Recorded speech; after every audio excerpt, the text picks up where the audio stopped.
Hello नमस्कार, मी ऋतुजा। आजच्या आपल्या या नवीन व्हिडिओमध्ये तुमच्या सर्वांचं मी मनापासून स्वागत करते।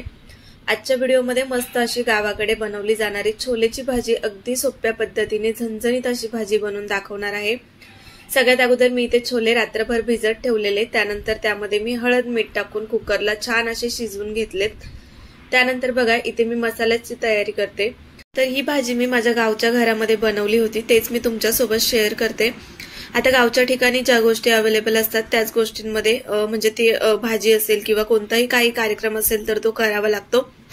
त्याच पद्धतीने इथे मसाला वगैरे नसताना अगदी घरातले जे काही मसाले आहेत तेच वापरून मी छान अशी झणझणीत मस्त छोलेची भाजी केलेली आहे। त्यासाठी मी ते वाटण घेतलेलं आहे। तर त्या वाटणामध्ये खोबरं घेतलंय, लसूण घेतलाय, त्यानंतर एक मोठा कांदा चिरून घेतलाय आणि सोबतच मी टोमॅटो सुद्धा टाकणार आहे।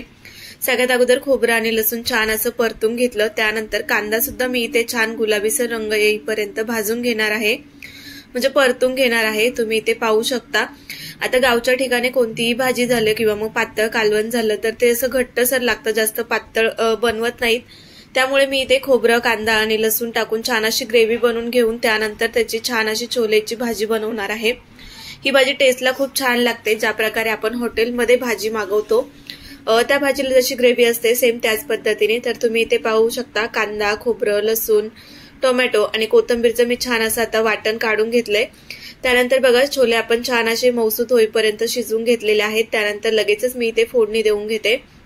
आता ज्या भांड्यामध्ये आपण मसाला परतून घेतलाय त्याच भांड्यामध्ये मी फोडणी देणार आहे, म्हणजे जास्त भांडेही पडत नाही आणि जे काही आपण तेल टाकलेलं असतं भांड्याला थोडंसं तेल तसंच राहतं, तर ते तेलही उपयोगी पडतं। त्यानंतर बघा थोडंच तेल घेतलंय। थोड्याच तेलामध्ये कोणत्याही कालवणाला किंवा कोणत्याही भाजीला फोडणी म्हणजे तरी कशी आणायची हे मी तुम्हाला सांगते। अगदी थोडंसं तेल टाकायचं आणि त्यानंतर गॅस स्लो ठेवून तेल छान तापून द्यायचं। भांड पूर्ण तापल्याच्या नंतर आपण कोणतीही फोडणी द्यायची, जिरं मोहरी तडतडून द्यायचं आणि त्यानंतर कढीपत्ता मसाला टाकायचा, म्हणजे तेलाला छान अशी फोडणी बसते। तुम्ही इथे पाहू शकता। ही फोडणी छान बसल्याच्या नंतर बघा आता ह्याच्यामध्ये मसाला टाकल्याच्या नंतर सुद्धा तेल छान तापले किंवा भांड छान गरम झाले, त्याच्यामुळे आपण मसाला यामध्ये टाकल्याच्या नंतर मसाल्याला सुद्धा छान अशी फोडणी बसते आणि त्यानंतर आपण कालवण झालं किंवा मग भाजी झाली तर त्याला नंतर तरी खूप छान सुटते। तुम्ही इथे पाहू शकता। मी इथे फक्त लाल तिखट मसाला टाकलाय, कारण गावच्या ठिकाणी सगळेच मसाले उपलब्ध नसतात, परंतु कशीही भाजी बनवली तरी ती चवीला खूप छान लागते। हे जे वाटण बनवलंय या वाटणमध्ये मी बऱ्याचशा भाजी बनवते आणि त्या चवीला सुद्धा खूप छान लागतात। छोलेची भाजी सुद्धा अप्रतिम लागते। तुम्ही अशा पद्धतीने एकदा नक्कीच बनवून बघा। बऱ्याचदा शहरासारख्या किंवा मुंबईसारख्या ठिकाणी मी सुद्धा कांदा, टोमॅटो कापून म्हणजे फक्त छोले त्यामध्ये मसाला वगैरे टाकून बनवून घेते, अशा प्रकारचं वाटण बनवत नाही। परंतु चपाती सोबत, भाकरी सोबत खाताना ही ग्रेव्ही खूप छान लागते। तर बघा जे आपण मसाला बनवलेला कांदा, खोबरं, लसूण, टोमॅटो आणि कोथिंबीर टाकून तर त्याचं वाटण मी यामध्ये मसाल्यांमध्ये टाकून छान असं मिक्स करून घेतलंय। 1-2 मिनिट आपण छान असं मिक्स करायचं, तेल लगेच सुटलं जातं। आपण छोले शिजवताना त्यामध्ये मीठ आणि हळद टाकलेली, त्यामुळे मी इथे मसाल्यासाठी म्हणजे जी ग्रेव्ही तिच्यासाठी जेवढं मीठ लागणार आहे तेवढंच मीठ इथे मी टाकून घेते। त्यानंतर आता आपण जे शिजवून घेतलेले छोले होते तर ते छोले आपण या मसाल्यामध्ये टाकून छान असे मिक्स करून घेणार आहोत। तर तुम्ही इथे पाहू शकता छोले मी रात्रभर छान असे भिजवलेले, त्याच्यामुळे कुकरला 1-2 शिट्टीमध्ये छोले छान असे शिजलेले आहेत, म्हणजे आपल्याला जसे पाहिजे तसे छोले शिजलेत।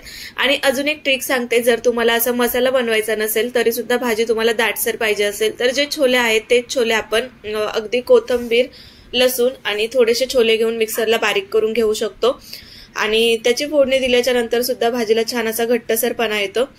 तर इथे मला जेवढं त्यामध्ये पाणी ऍड करायचे तर तेवढं मी यामध्ये पाणी ऍड करून घेतले। आता एक छोटीशी उकळी काढून घेते आणि त्यानंतर परत एकदा झाकण ठेवून आपण छान अशी वाफ काढून घेणार आहे, म्हणजे जी काही ग्रेव्ही आणि छोले छान असे मिक्स होतील। तर तुम्ही इथे पाहू शकता ऑलमोस्ट आपली जी छोलेची भाजी आहे ती तयार झालेली आहे। तर गावच्या ठिकाणी कसं एकच भाजी असते तर ती चालून जाते, त्यामुळे मी थोडीशी भाजी इथे म्हणजे जास्त पातळही नाही आणि जास्त घट्टसरही नाही, अगदी असट पातळ बोलतात तशी भाजी बनवलेली आहे, म्हणजे आपण चपाती भाकरी सोबतही खाऊ शकतो आणि ग्रेव्ही भातासोबतही खाऊ शकतो अशा पद्धतीची इथे भाजी आपली छान अशी बनवून तयार आहे। तर बघा मी तुम्हाला एका ताटामध्ये छान अशी भाजी काढून घेते। आता ही भाजी चवीला तर खूप छान झालेली पण दिसते सुद्धा खूप छान। ज्या पद्धतीने आपण हॉटेलमध्ये ही भाजी मागवतो पुरी सोबत खाताना अगदी त्याच पद्धतीचं टेक्स्चर छान असं या भाजीला आलेलं आणि तुम्ही इथे पाहू शकता झणझणीत तर झालीच आहे, परंतु कमी तेलामध्ये छान असं तेल सुद्धा भाजीला सुटलेलं होतं। तर जे काही ट्रिक सांगितली ती तुम्ही वापरू शकता आणि एकदा तरी अशा ह्या मसाल्यामध्ये तुम्ही भाजी नक्कीच बनवून बघा। ह्या छोलेची भाजी भाकरी सोबत गावाला खायची एक वेगळीच मज्जा आहे। सोबतच छान सलाड असेल तर अजूनच छान रंगत येते। तर रेसिपी कशी वाटली हे कमेंटमध्ये नक्की सांगा आणि धन्यवाद।